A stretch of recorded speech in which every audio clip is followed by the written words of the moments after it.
take it? Whatever you want. Go.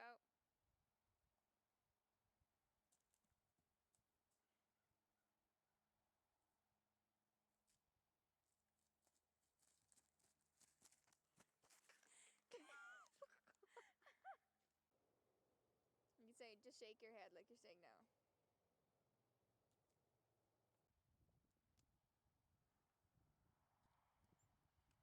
Go, Josh, go!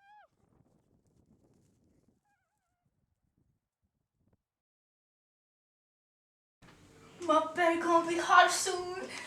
Out of my sight! My belly not gonna die. Get out of my sight! Oh my God! God help me, dear child! Will you wake? Will you open up your eyes? Betty, little one.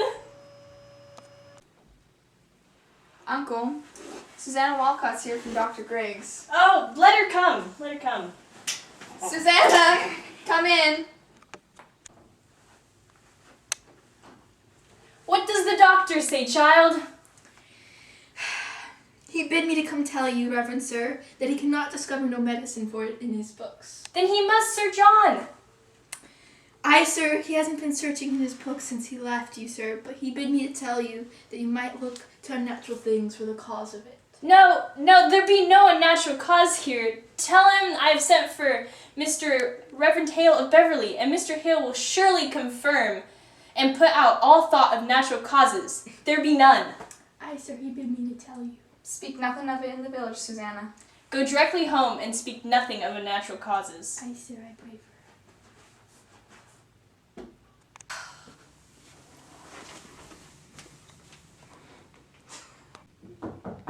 No, I cannot have anyone.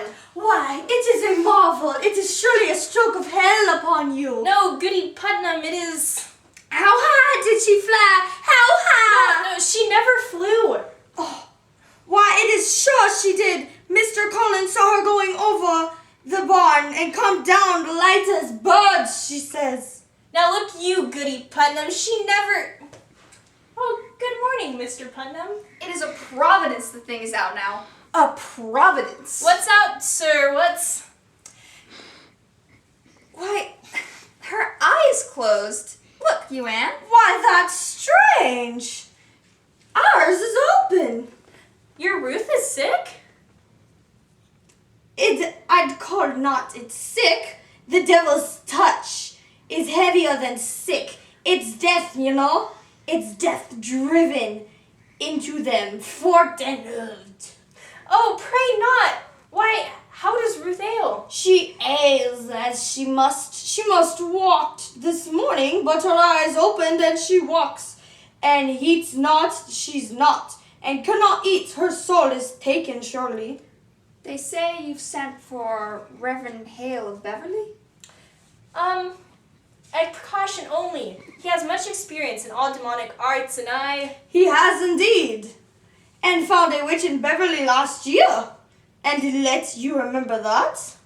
Now, Goody Ann, the only thought that we're a witch, and I am certain there be no element of witchcraft here. No witchcraft. Now look you, Mr. Paris. Thomas, I pray you leap not to witchcraft. I know that you least of all, Thomas, would ever with so disastrous a charge laid upon me. We cannot leap to witchcraft. They will howl me out of Salem for such a corruption in my house. That's the truth.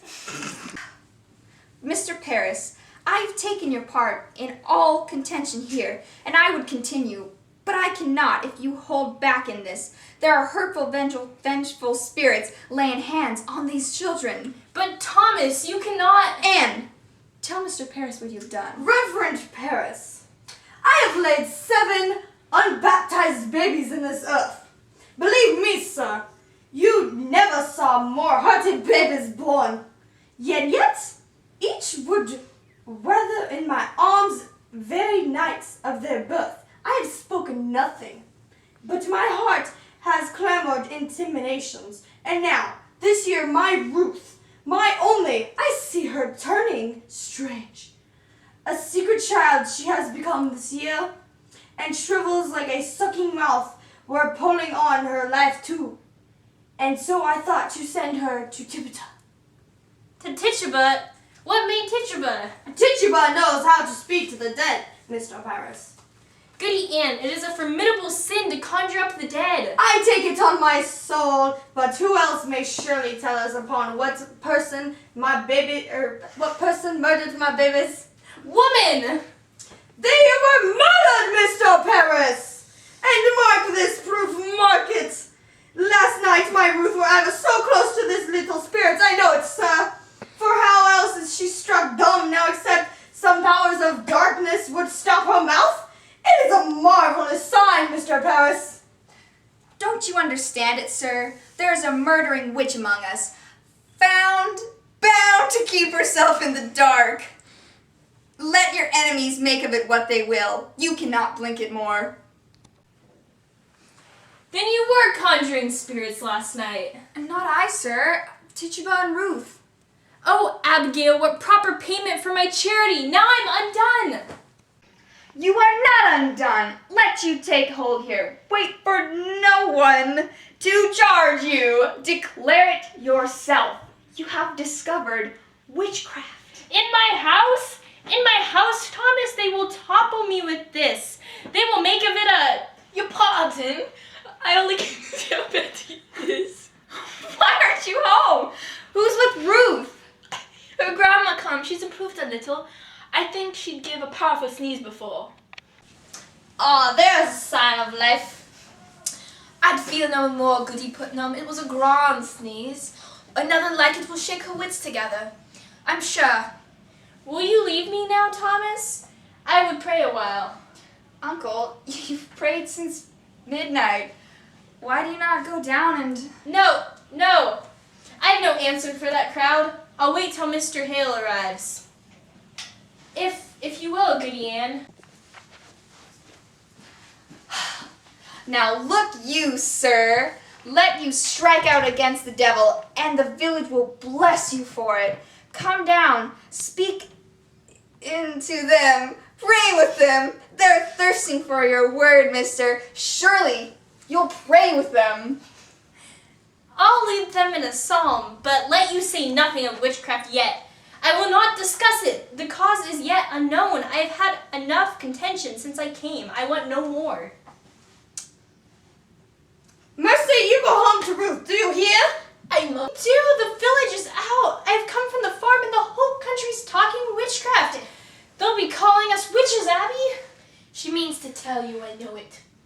Abby, we've got to tell. Witchery's a hanging crime. A hanging, like they down in Boston 2 years ago. We must tell the truth, Abby. You'll only be whipped for dancing and the other things. Oh, we'll be whipped. I never danced. None of it, Abby. I only looked. Oh, you're a great one for looking, aren't you? Mary Warner, what a grand peeping courage you have. Betty, now stop this. Betty, sit up now. I want my mama! What ails you, Betty? Your mama's dead and buried. I'll fly to mama! Let me fly! No. Wait, I think we need to redo this. Yeah, You should jump. I want my mama! Oh, what ails you, Betty? Your mama's dead and buried. I want mama! I'll fly her! Let me fly! I told him everything. He knows now. He knows everything we... You drank blood, Abby! You didn't tell me that! Betty, you never say that again. You will never. You did! You drank a charm to kill John Proctor's wife! You drank a charm to kill Goody Proctor! Now shut it. Shut it. Oh, mama!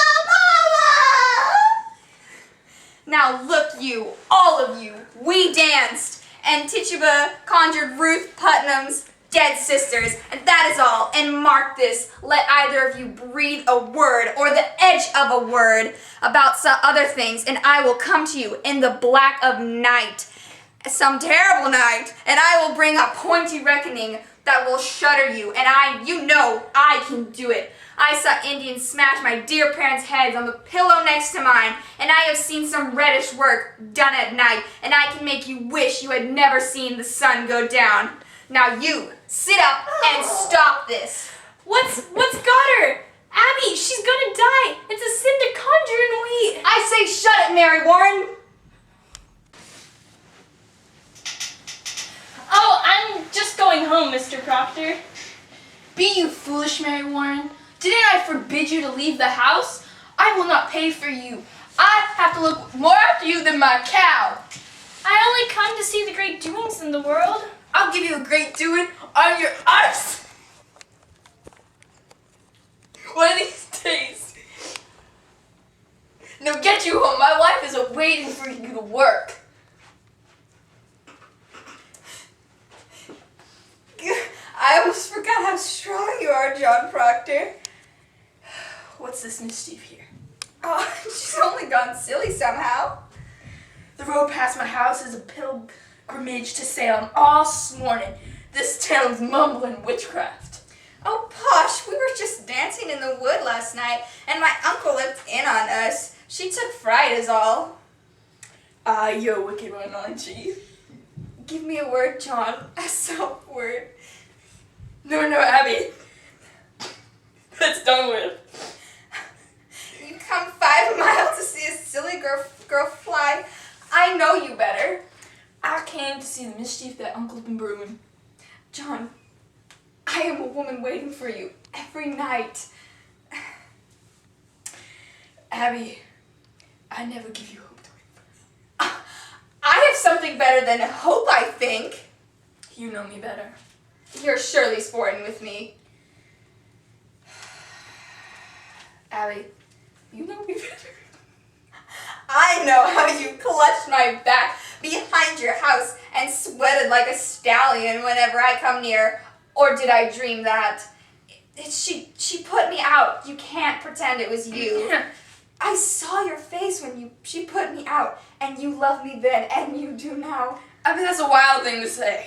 Wild things may say wild things, but not so wild, I think. I have seen you since she put me out. I have seen you nights. I have hardly stepped off my farm this 7th month. I have a sense for heat, John, and yours has drawn me to my window.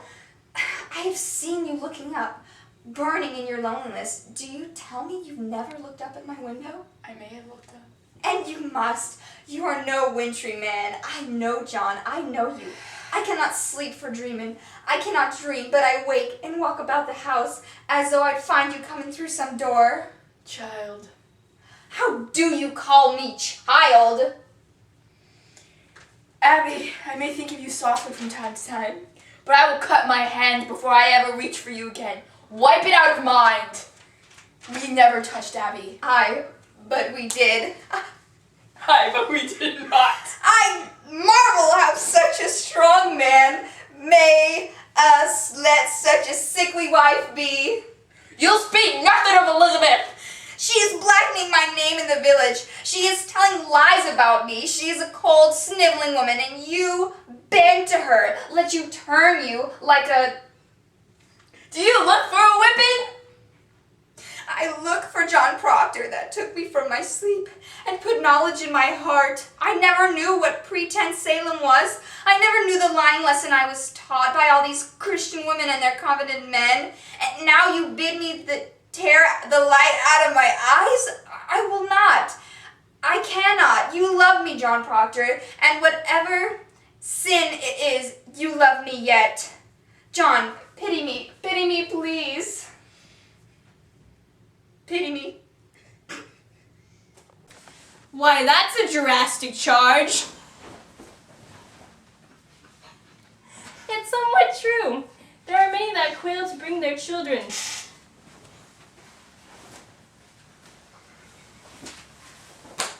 I do not preach for the children, Rebecca. It is not the children who are unmindful of their obligations towards this ministry. Are there really those unmindful? I should say the better half of the Salem village. And more than that. Where is my wood? My contract provides I be supplied with all my firewood. I am waiting since November. For a stick! And even in November, I had to show my frostbitten hands like some London beggar.